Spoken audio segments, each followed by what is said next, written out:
Hello and welcome to Flick Judge with Matthew 3.14 on the M.A.C network. This show where I review movies and TV shows sometimes and tell you whether they are good, bad, watchable or unwatchable. This week we're going to be discussing the 2014 film Chef, starring Jon Favreau, John Leguizamo, there we go, boom, MJ Anthony, which is one word MJ, as in EMJAY, Sofia Vergara, and Scarlett Johansson. I'm going to give a quick plot summary and then we'll get into discussing the final details of the film. So there's this guy, this chef, by the name of Carl Casper, I believe. And he used to be really great. Used to be a fantastic chef in Miami. Married someone who appears to be very high above him on the attractiveness scale. Has a kid, and then something happens. Well, slowly his life gets shittier. He gets divorced. You don't see any of this, but it's assumed. And he's left. He's a divorced parent. He's kind of shit now as a chef. He's not interesting at all, or he tries to be, and he's not allowed to be. And kind of just a story of just a guy trying to find his own way. And yeah, that's pretty much the plot summary. And he gets a food truck, and he drives around in the food truck serving food. He learns about himself and shit, and everyone's having a fun time. So I thought, honestly, this is an amazing film about nothing. There's a plot, but it just seems like there's no deeper meaning to it. Like when people say Bryan Singer's X-Men films are secretly about gay people, or more accurately, the gay movement. That's a deeper meaning. But this film kind of seemed like there was nothing behind what you were watching, as if everything we were being shown, that was it. And I don't mind that, but I think I can't give a really, really high rating to something that wasn't really about anything. I'm sure there's a book that's got a great story, great characters, great humour, but if it doesn't mean anything, then, you can't say it's like the best book ever. At least in my opinion. So, I thought it was a very good film outside of that, but there were a couple other problems. I kind of felt like the characters that we were shown, outside of Reva, played by Dustin Hoffman, who, amazing actor, obviously, outside of him, there wasn't really anything that caused conflict, and all of them, every single character is this lovable guy or gal who just goes around doing lovely things.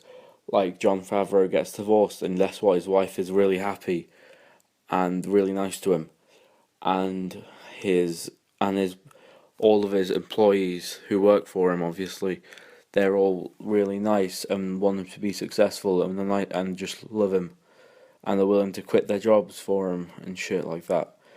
And honestly, it is kind of annoying to have literally no conflict in this film whatsoever.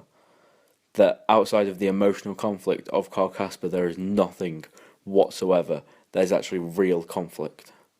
The only conflict in this film is the fact that his son is a little fucktard who wants to be all cunty around him. His dad's trying to do a fucking job, and he's just being an asshole about it.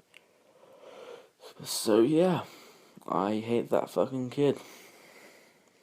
Let's go back to outside of the shit parts, which is honestly, I don't feel like you watched this film for the plot or the story. I feel like this is one of those films where you just watch it to, just have fun, to see some cool stuff happening, and that's perfect for that. It's perfect for that. This is the quintessential fun film in my mind. I mean, in this genre, like obviously films like Ferris Bueller's Day Off is a much better film than this, honestly. But overall, I thought this was really good as just a fun film.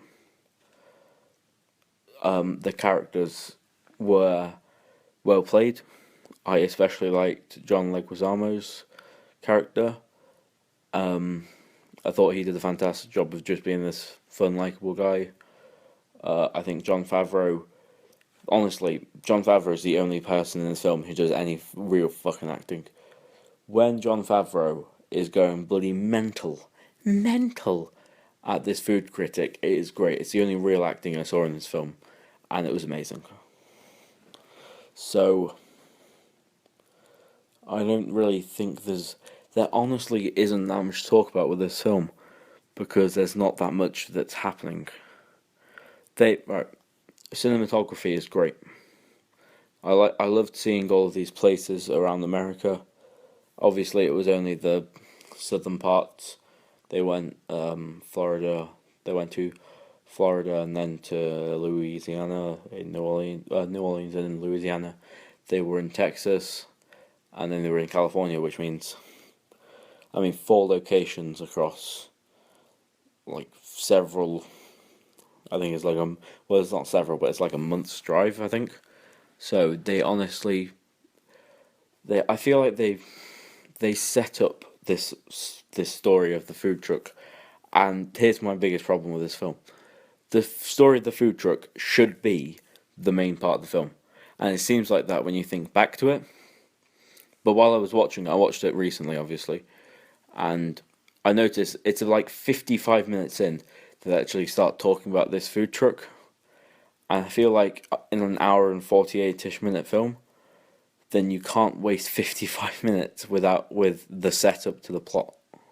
Like, as far as I know, when you take script writing classes, I haven't taken any, but you meant to get into the plot within the first 20 pages, and that first 20 pages reflect 20 minutes of the script. That's what it's meant to be. It's meant to be a minute per page. So, honestly, I feel like Jon Favreau, the director in this film, made a really, really great film. But it had a couple of big problems with it when you think back to it, it's really good.